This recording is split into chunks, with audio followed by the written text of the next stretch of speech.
நாகப்பட்டினத்தில் கைம்பெண்ணிடம் 2.5 லட்சம் ரூபாய் பணம் பெற்றுக்கொண்டு அரசு கல்லூரி பேராசிரியர் நிலத்தை கிரயம் செய்து கொடுக்காமல் ஏமாற்றியதால் குழந்தைகளுடன் கல்லூரியில் நியாயம் கேட்டு வந்த பெண்ணால் பரபரப்பானது. நாகப்பட்டினம் மாவட்டம் சியாத்தமங்கை மருதம் நகர் பகுதியைச் சேர்ந்தவர் உஷா.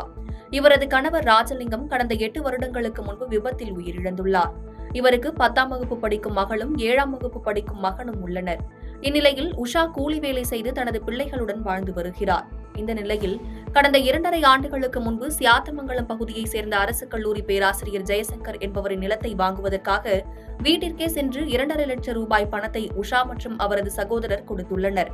அதன் பின்னர் ஜெயசங்கர் அந்த இடத்தை வேறொரு நபருக்கு விற்றதாகவும், இதுகுறித்து உஷா அவரது வீட்டில் சென்று கேட்டபோது அவரது மனைவி தரக்குறைவாக பேசியதாகவும் கூறப்படுகிறது. இதனையடுத்து அந்த பணத்தை திருப்பிக் கொடுக்காமலும் நிலத்தை கிரயம் செய்து கொடுக்காமலும் ஏமாற்றி வந்ததாக கூறப்படுகிறது.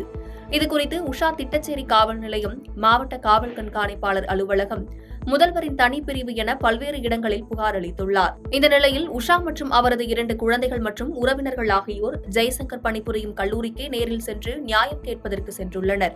இதனை அறிந்த காவல்துறையினர் முன்கூட்டியே கல்லூரி வாயில் முன்பு காத்திருந்தனர். இந்த நிலையில் ஜெய்சங்கர் 3 நாட்கள் விடுப்பில் இருந்த காரணத்தினால் உஷா மற்றும் அவரது உறவினரை காவல்துறையினர் கல்லூரி முதல்வரிடம் அழைத்து சென்றனர். அங்கு நடந்த பேச்சுவார்த்தையில் நாளை காலை பணம் கொடுக்க ஏற்பாடு செய்வதாக ஜெய்சங்கர் கூறியிருப்பதாக முதல்வர் உறுதியளித்ததை அடுத்து உஷா மற்றும் அவரது குழந்தைகள் அங்கிருந்து புறப்பட்டு சென்றனர்.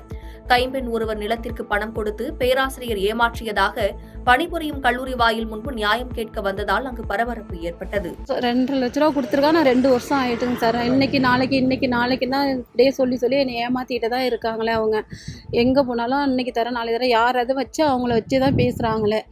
ஜாயிண்ட்டுக்குன்னா அவங்களுக்கு கொண்டு வந்துடுறாங்க யாராவது ஒருத்தர். என்னால் முடியாத பட்சத்துக்கு தான் சார் நான் இவ்வளவும் கஷ்டப்பட்டு நான் சம்பாரிச்ச காசுங்க சார். நான் வட்டி வாங்கி நான் வட்டி கட்டிட்டு இது வரைக்கும் வட்டி தான் சார் கட்டுறேன். நான் ஒரு இன்னைக்கு நாளைக்கு தான் இப்படி தான் சார். நேற்று வரைக்கும் டேட்டு கொடுத்துருக்கேன். 2 பசங்க இருக்காங்க. ஆனால் பொண்ணு 10வது படித்து, பையன் மூளை வளர்ச்சி பையனை வச்சுருக்கான். நான் இதெல்லாம் அதுவும் நான் வீட்டுக்கிட்ட போய் கேட்டு உன்னால் முடிஞ்சால் என்ன வேணாலும் பண்ண அவங்க கொண்டாட்டி சவால் விட்றாங்க என்கிட்ட. நான் அதோட தான் சார் நான் எஸ்பி ஆஃபீஸ் கிட்டலாம் போய் மனு கொடுத்துருக்கேன். அதோட தான் இப்போ இன்றைக்கி நான் இங்கே நேற்று தரேன்னு சொல்லி இல்லை அது சம்மந்தம் நான் கொடுக்கலாம் சார். எங்கள் அக்கா வீட்டுக்காரங்க போய் கொடுத்துருக்காங்க செக்கு மூலியமா. அதுக்கும் எனக்கு சம்மந்தமே இல்லை சார். நான் கொடுத்தா தானே சார் எனக்கு கேட்கலாம். நான் கொடுக்கவே இல்லை சார். என்கிட்ட பணத்தை வாங்கிட்டு எங்கள் அக்கா வீட்டுக்காரர் மேலே கொடுத்தா நான் எப்படி சார் ஒத்துக்கிறது? நான் போய் வீட்டுக்கிட்டெல்லாம் போய் எத்தனையோ வட்டி போயிட்டேன். இப்போ அவங்க எங்கள் அக்காவோட மாமியார் தான் சின்ன எல்லாமே எனக்கு ஹெல்ப் பண்ணுறாங்களே. எனக்கு வட்டி கட்ட முடியல சார். சாவுறதுக்கே நான் முயற்சி பண்ணி போயிட்டேன் நான். ஆண்டிப்பட்டி தொகுதியில் வனத்துறையால் தடைப்பட்டிருக்கும் சாலைகள் அமைக்க நடவடிக்கை எடுக்கப்படும் எனவும், வனப்பகுதிக்குள் பல ஆண்டுகளாக வசிக்கும் பொதுமக்கள் பாதிக்கப்படாத வகையில் அரசு நடவடிக்கை எடுக்கும் என வனத்துறை அமைச்சர் மதிவேந்தன் கூறியுள்ளார்.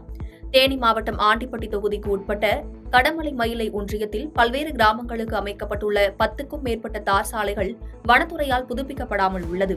இந்த பிரச்சினை குறித்து தமிழக வனத்துறை அமைச்சர் மதிவேந்தன் ஆய்வு செய்தார். கடமலை மயிலை ஒன்றியத்திற்குட்பட்ட வருஷநாடு வாலிப்பாறை இடையே புதுப்பிக்கப்படாமல் இருக்கும் மலைச்சாலையையும், தும்மக்குண்டு சீலமுத்தையாபுரம் மலைச்சாலைகளையும் அமைச்சர் பார்வையிட்டார்.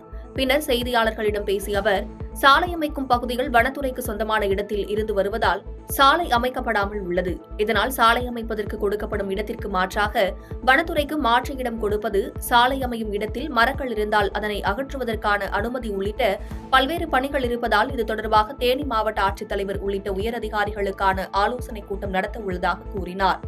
மேலும் இந்த பகுதிகளில் பல ஆண்டுகளாக ஆயிரக்கணக்கான மக்கள் வசித்து வரும் நிலையில் மக்களுக்கு வன பாதுகாப்பு சட்டத்தின் கீழ் செய்ய வேண்டிய அனைத்தும் செய்து தர நடவடிக்கை எடுக்கப்படும் என கூறினார். இங்க அத்தனை சாலைகள் தேவைப்படுறதுனால இது பரிவேஷ் இணையதளத்துல நம்ம அப்ளை பண்ணணும். இன்னைக்கு ஒரு கம்பைன் மீட்டிங் வச்சிருக்கிறோம். யார் யூசர் ஏஜென்சியா இருந்தாலும், ஒரு குறிப்பிட்டு ஹைவேஸா இருந்தாலும் சரி, ரூரல் டிபார்ட்மெண்ட் இருந்தாலும் சரி, நம்முடைய வனத்துறை சார்ந்த டிடி உட்பட, கன்சர்வேட்டிவ் உட்பட, டிஎஃப்ஓ உட்பட, அதே மாதிரி மாவட்ட ஆட்சியர் உட்பட ஒரு கம்பைன் மீட்டிங் வச்சு இதில் எங்கெங்க சிக்கல்கள் இருக்கோ இது எல்லாத்தையும் அழைக்கிறதுக்கும் அதை வேகப்படுத்துறதுக்கும். ஏன்னா இங்கே இருக்கிற மக்களுக்கு இது மிக முக்கியமான ஒரு சாலையாக இருக்குது.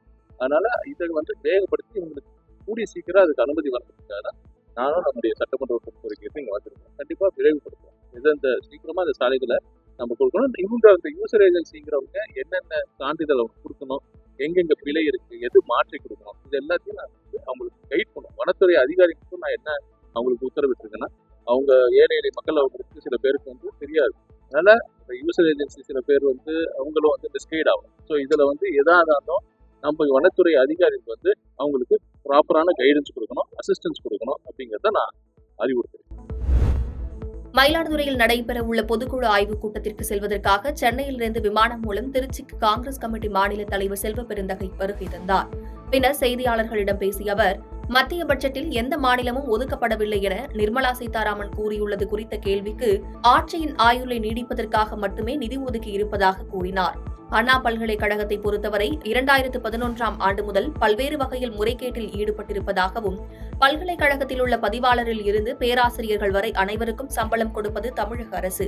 ஆனால் அவர்கள் விசுவாசமாக இருப்பது மத்திய அரசுக்கு என கூறினார். மேலும் காவிரி நடுவர் மன்றமும் உச்சநீதிமன்றமும் தீர்ப்பில் தெரிவித்தபடி தமிழகத்துக்கு கொடுக்க வேண்டிய தண்ணீரை உரிய நேரத்தில் திறக்க வேண்டும் என்ற தீர்ப்பை நடைமுறைப்படுத்த வேண்டியது மத்திய அரசு. ஆனால் பிஜேபி அரசு இதனை வேடிக்கை பார்த்துக் கொண்டிருப்பதாக கூறினார்.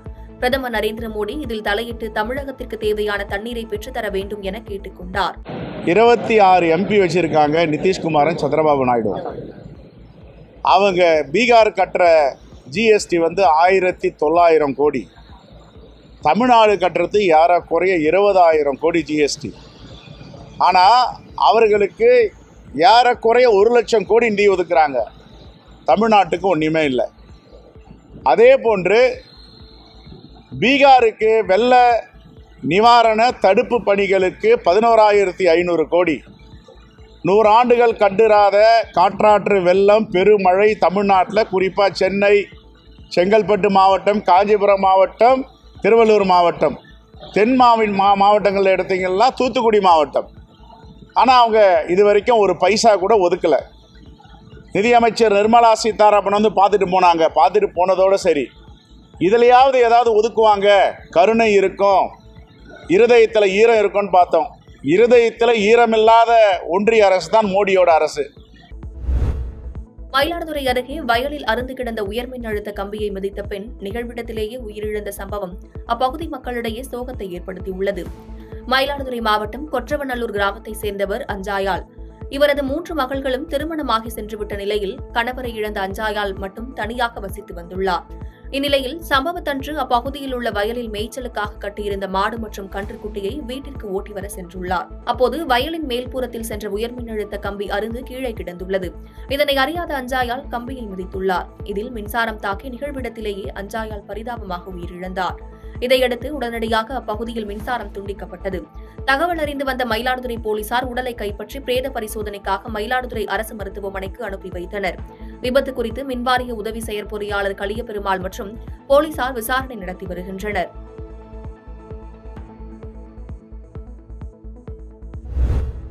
சிவகாசியில் தங்கையை காதல் திருமணம் செய்து அழைத்து சென்றதால் ஆத்திரத்தில் மாப்பிள்ளையை வெட்டிக் கொன்ற சகோதரரால் பரபரப்பானது. விருதுநகர் மாவட்டம் ஸ்ரீவில்லிபுத்தூர் இந்திரா நகரை சேர்ந்தவர் கார்த்திக் பாண்டி. இவர் சிவகாசியில் மெக்கானிக் வேலை செய்து வந்தபோது அதே பகுதியில் உள்ள கடையில் வேலை செய்த நந்தினி என்ற பெண்ணுடன் காதல் ஏற்பட்டு இருவரும் கடந்த 8 மாதங்களுக்கு முன் காதல் திருமணம் செய்து தனியாக வீடு எடுத்து வசித்து வந்துள்ளனர். இந்நிலையில் தனியார் சூப்பர் மார்க்கெட்டில் நந்தினி வேலை செய்து வந்த நிலையில் நந்தினியை அழைத்து செல்வதற்காக கார்த்திக் பாண்டி வந்துள்ளார். அப்போது இருசக்கர வாகனத்தில் வந்த 3 பேர் கார்த்திக் பாண்டியை சரமாரியாக வெட்டி கொலை செய்துவிட்டு தப்பி சென்றுள்ளனர். இந்த தகவல் அறிந்து வந்த காவல்துறையினர் கார்த்திக் பாண்டி உடலை மீட்டு பிரேத பரிசோதனைக்காக சிவகாசி அரசு மருத்துவமனைக்கு அனுப்பி வைத்தனர்.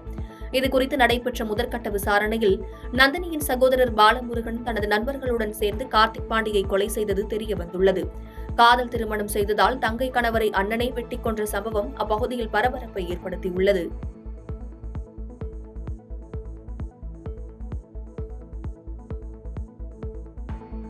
பாதகம் செய்பவரை கண்டால் நாம் பயங்கொள்ளலாகாது பாப்பா. மோதி மிதித்து விடு பாப்பா, அவர் முகத்தில் உமிழ்ந்து விடு பாப்பா. அண்மை செய்திகளை உடனுக்குடன் தெரிந்து கொள்ள இணைந்திருங்கள் இயம்நாடு தொலைக்காட்சியுடன்.